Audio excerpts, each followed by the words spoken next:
উটের গোস্ত খেলে অজু ভেঙে যায়, এটা আল্লাহ নবী সাল্লাল্লাহু আলাইহি ওয়াসাল্লাম বলেছেন, তাই তো? এখন একজন যদি বলে কেন ভেঙে যায়, কেন ভেঙে যায় আমি কি করে বলবো?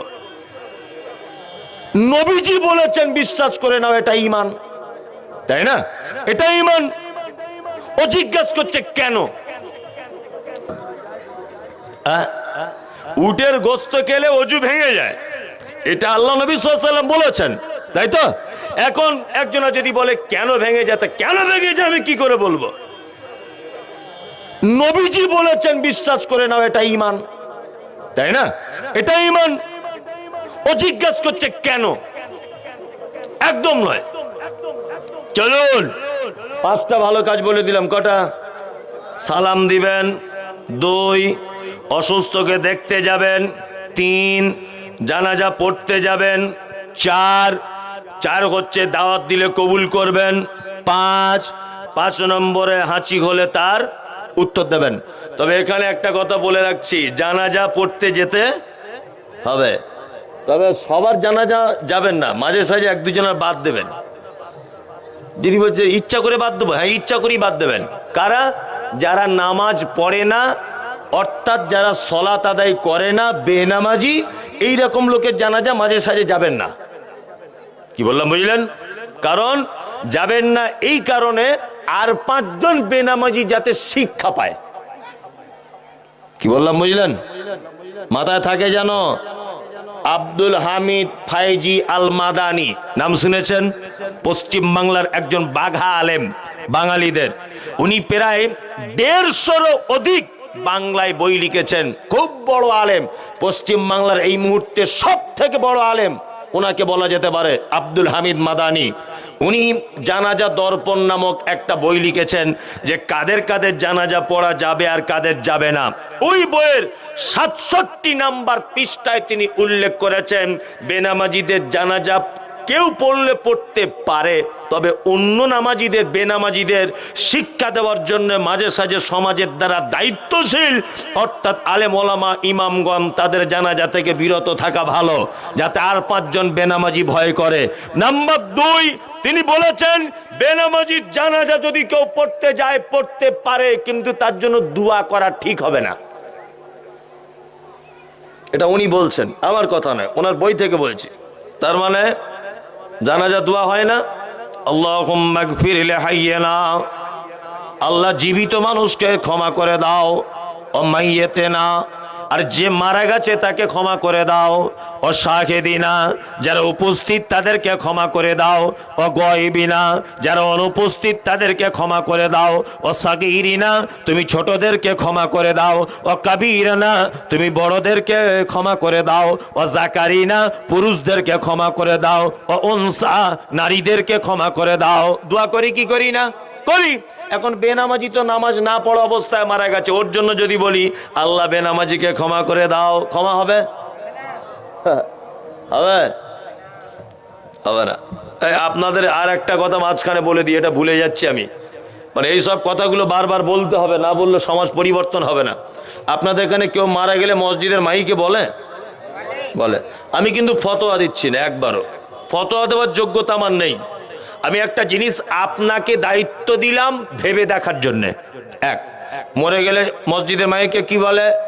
আসসালামু আলাইকুম, ইন্না লিল্লাহি ওয়া ইন্না ইলাইহি রাজিউন। দক্ষিণ পাড়ার ফটিক ভাই মারা গেছে, জোহরের পরে জানাজা, সবাই থাকবেন, বলে না? বলে। যে মাইকে অ্যানাউন্স করেছে ও যদি কিয়ামতের দিনে একটু পার পেয়ে যেত ব্ল্যাক লাইন করে কিছু রকম ভাবে, এই যার নামে অ্যানাউন্স করেছে মসজিদে, এই অ্যানাউন্স করার কারণে ও পাকড়াও হয়ে যাবে। কি বললাম বুঝলেন? যদি বলছেন এত বড় কথা কেন বললেন, বলে দিই। যে লোকটা মারা গেছে ফটিক ভাই 60 বছর বয়সে মরেছে, 10 বছরে ওর জন্য নামাজ ফরজ হয়েছে, তাই না? 50 বছর মুয়াজ্জিনকে মসজিদ থেকে বলেছে হাইয়া আলাস সালাহ, হাইয়া আলাস সালাহ, হাইয়া আলাল ফালাহ। 50 বছর ওর কানে আজান গেছে মসজিদের। 50 বছর মসজিদের আজানকে অপমান করেছে, 1 ওয়াক্ত মসজিদে যায়নি। 50 বছর মুয়াজ্জিনকে অপমান করেছে, আজান শোনার পরও মসজিদে যায়নি। এইরকম একটা বেনামাজি মারা গেল, আর মসজিদের মাইকে তার নাম বড় সুর করে বলা হচ্ছে। তার মানে মসজিদের মাইক কি আইসক্রিম ওয়ালাদের মাইক নাকি? হ্যাঁ, যে সে মরে গেলে ওখানে অ্যানাউন্স করতে হবে। আর ওই মসজিদ থেকে 50 বছরটাকে এলান করা হলো, একবারও মসজিদে এসে 5 ওয়াক্ত নামাজ পড়লো না। আর ওর মতো বেনামাজি মারা গেছে, তুমি ঢং করে তার নাম মসজিদের মাইকে বলতে যাচ্ছ। যে বলবে কিয়ামতের দিনে আসামির কাঠগড়াতে দাঁড়িয়ে যাবে। ও বেনামাজি লোক নামাজ কালাম পড়ে না, কিছু না, সে মারা গেছে মসজিদের মাইকে বলতে যাচ্ছে। যে বলছে তারও তো লজ্জা শরম থাকা দরকার। যে আমি 50 বছর ওকে ডেকেছি, একবারও আসেনি। আমি মুয়াজ্জিন মসজিদের, আর ও মারা গেল, আমি মসজিদের মাইক এলান করে দিব। খুব সাবধানে থাকবেন। অ্যানাউন্স করা যাবে কিনা, মিলিত মানুষের এলান করা যাবে কিনা আমি ফতোয়া দিচ্ছি না। অন্তত পক্ষে বেনামাজি ব্যাপারটা দূরে থাকবেন, কোন রকমের অ্যানাউন্স করবেন না। আর যে অ্যানাউন্স করবে ও কিয়ামতের দিন আসামির কাঠগড়াতে দাঁড়িয়ে যাবে। অত সহজ? আল্লাহ সুবহানাহু ওয়া তাআলা বলছেন, মা সালাকাকুম ফি সাকার ক্বালু লাম নাকু মিনাল মুসাল্লিন। সাকার নামক জাহান্নামীকে জিজ্ঞাসা করা হবে, তুমি কেন জাহান্নামে এসেছো বলো। তখন সে বলবে, ক্বালু লাম নাকু মিনাল মুসাল্লিন, আমার সব ভালো কাজ ছিল, আমি শুধু নামাজ পড়তে পারি। আল্লাহ তুমি আমাদের সকলের জানাজা পড়ার তৌফিক দান করো, তার থেকে নেকি অর্জন করার আমাদের তৌফিক দান করো, আমিন আমিন। 5টা ভালো কাজ বলে দিলাম, আর কয়েকটা ভালো কাজ বলে দিই, একটা একটা করে। চলুন। আল্লাহ নবী সাল্লাল্লাহু আলাইহি ওয়াসাল্লাম তিনি বলছেন, মান কানা ইউমিনু বিল্লাহি ওয়াল ইয়াউমিল আখির ফালইকরিম যায়ফাহু। ওই লোক কিয়ামতকে বিশ্বাস করে না, ও আল্লাহকেও বিশ্বাস করে না। কে সে? ফালইকরিম যায়ফাহু, যে তার মেহমানের সঙ্গে অসৎ ব্যবহার করে। এর বিপরীত দিক, ভালো ব্যবহার করতে হবে, তাই না? আত্মীয় স্বজন মেহমান যারা আছে তাদের সঙ্গে ভালো ব্যবহার করি না। বোনের সঙ্গে তো আজ 12 বছর কথা নেই, কারণ বোন নাকি জমি বার করে বিক্রি করে নিয়ে চলে গেছে, তাই কথা নাই, তাই না? আর আপনি যদি সম্পর্ক রাখতে যাচ্ছেন তা আপনার বউ আবার ধমকি দিয়ে বলছে, তোমার লজ্জা শরম নাই, তোমার বোনেরা জমি নিয়ে চলে গেছে, আবার তাদের সাথে সম্পর্ক রেখেছ, বলছে না? কেন এই কথা বলবে? কেন? তার বাপের জমি সে পাবে না? হ্যাঁ, আবার অনেকজন বলছে, তোমার কত দম আছে বোঝাই গেছে, শ্বশুর বাড়ির জমি বিক্রি করে মোটরসাইকেল চাপছো, ঠিক করেছে, ওই জমি বিক্রি করেছে। শ্বশুর বাড়ির জমি বিক্রি করবে না, তার বেটারাও যেমন পাবে তার বেটিরাও তো তেমন পাবে। হ্যাঁ, তাহলে বোনের সঙ্গে অশান্তি কেন? মুহাম্মদ সাল্লাল্লাহু আলাইহি ওয়াসাল্লাম বলেছেন, আত্মীয়তা মেহমানের সঙ্গে যারা অসৎ ব্যবহার করে এরা কি কিয়ামতকে বিশ্বাস করে না, আল্লাহকে বিশ্বাস করে না। এক কথাতে যে আল্লাহকে বিশ্বাস করে না, যে কিয়ামতকে বিশ্বাস করে না, তার ঈমান থাকতে পারে না।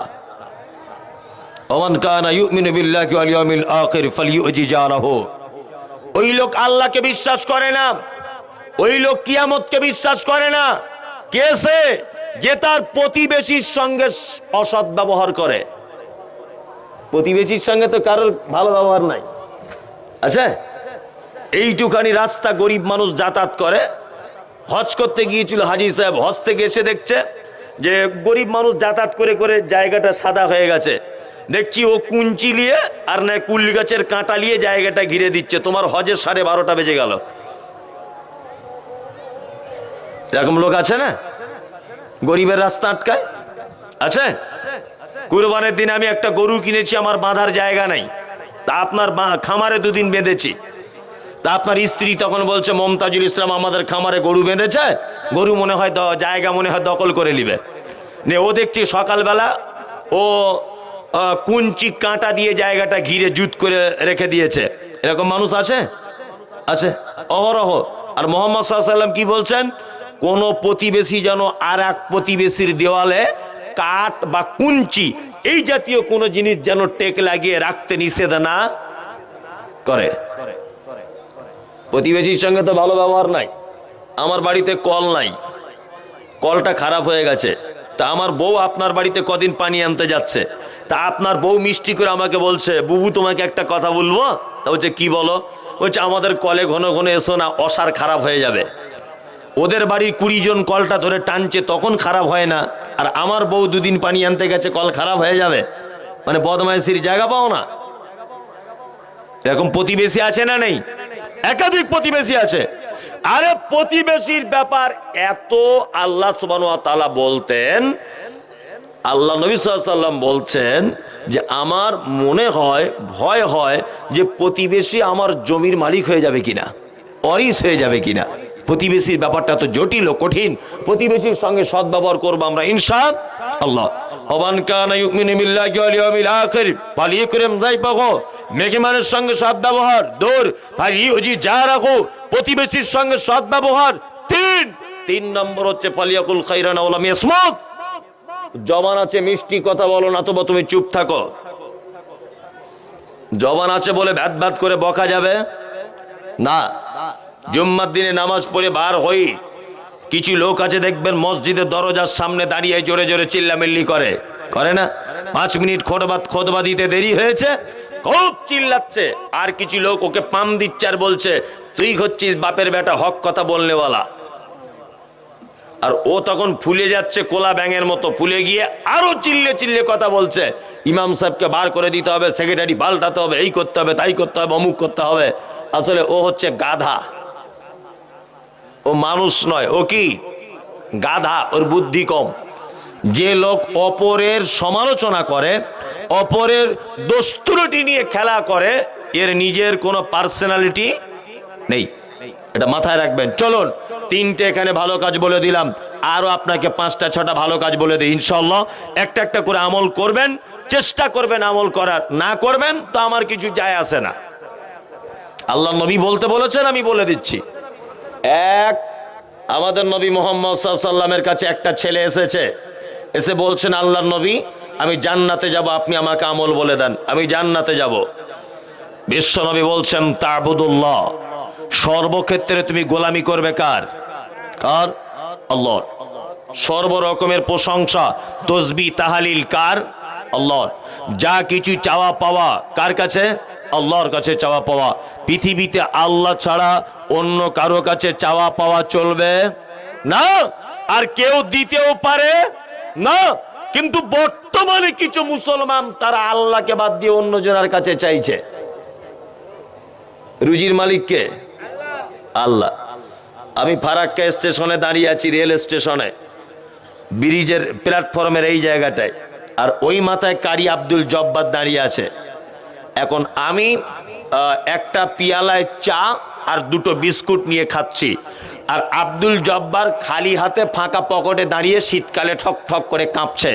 প্ল্যাটফর্মের কুকুর টুকুর থাকে না, এই প্ল্যাটফর্মের কুকুরগুলো ঘুরতে ঘুরতে ঘুরতে ঘুরতে ওর কাছে একবার, আমার কাছে একবার। বলুন তো দাঁড়াবে কার কাছে? আমার কাছে দাঁড়াবে, কারণ আমার হাতে বিস্কুট আছে। তাই মানে কুকুরও বোঝে যে কারি আব্দুল জব্বার ফাঁকা হাতে আছে, ওর কাছে মাল করি নাই। মমতাজুলের কাছে দাঁড়ালে বিস্কুটের একটা কোনাও ভেঙে দিতে পারে। তার মানে কুকুরও বোঝে কার কাছে রুজি আছে। কিন্তু বর্তমান মানুষ এত বড় খারাপ, 250 গ্রাম চালের ভাত খেতে পারে না, ও মাজারে গিয়ে ডিগবাজি মেরে সেজদা মেরে দিচ্ছে না? একটা বাঘ কত তার রুজি লাগে, নীল তিমি কত তার রুজি লাগে। আল্লাহ সুবহানাহু ওয়া তাআলা সবাইকে রুজি দেয়। কাউকে মাজারে যেতে হয় না, কাউকে 2 নম্বরি করতে হয় না, কাউকে চুরি করতে হয় না, কাউকে জমি ফাঁকি দিতে হয় না, কাউকে কারুর জন্য খুন করতে হয় না। কিন্তু মানুষ, তুমি আশরাফুল মখলুকাত, তুমি 250 গ্রাম 200 গ্রাম চালের ভাত খেতে পারো না, তুমি মানুষের সঙ্গে লড়াই লেগে যাও, তুমি মানুষকে হত্যা করো, তুমি অপরের জমি আত্মসাৎ করো, তুমি অপরকে খুন পর্যন্ত করে দাও। এটা তোমার চরিত্র। সর্ব ব্যাপারে চাওয়া পাওয়া লাগবে কার কাছে? আল্লাহর কাছে। চলুন, ওয়ালা তুশরিক বিহি শাইয়া। আল্লাহ সুবহানাহু ওয়া তাআলা বলছেন, নবীজি বলছেন, তোমরা কখনো যেন শিরিক করো না। শিরিক বুঝেন তো? এরকম রুমাল দিয়ে আছে। আরে হারামখোর, বেটির বাপের কাছে 1.5 লাখ টাকা নিয়েছো, তখন লজ্জা করলো না, আর বিয়ে করতে গিয়ে রুমাল দিয়ে এরকম করে আছে, মনে হচ্ছে পাছার চামড়া তুলে দিই কাঁচা কুঞ্চি দিয়ে। 1.5 লাখ টাকা চাইতে তখন লজ্জা করলো না, আর বিয়ে করতে যাবার সময় এইরাম করে রুমাল দিয়ে আছে, মনে হচ্ছে কি একেবারে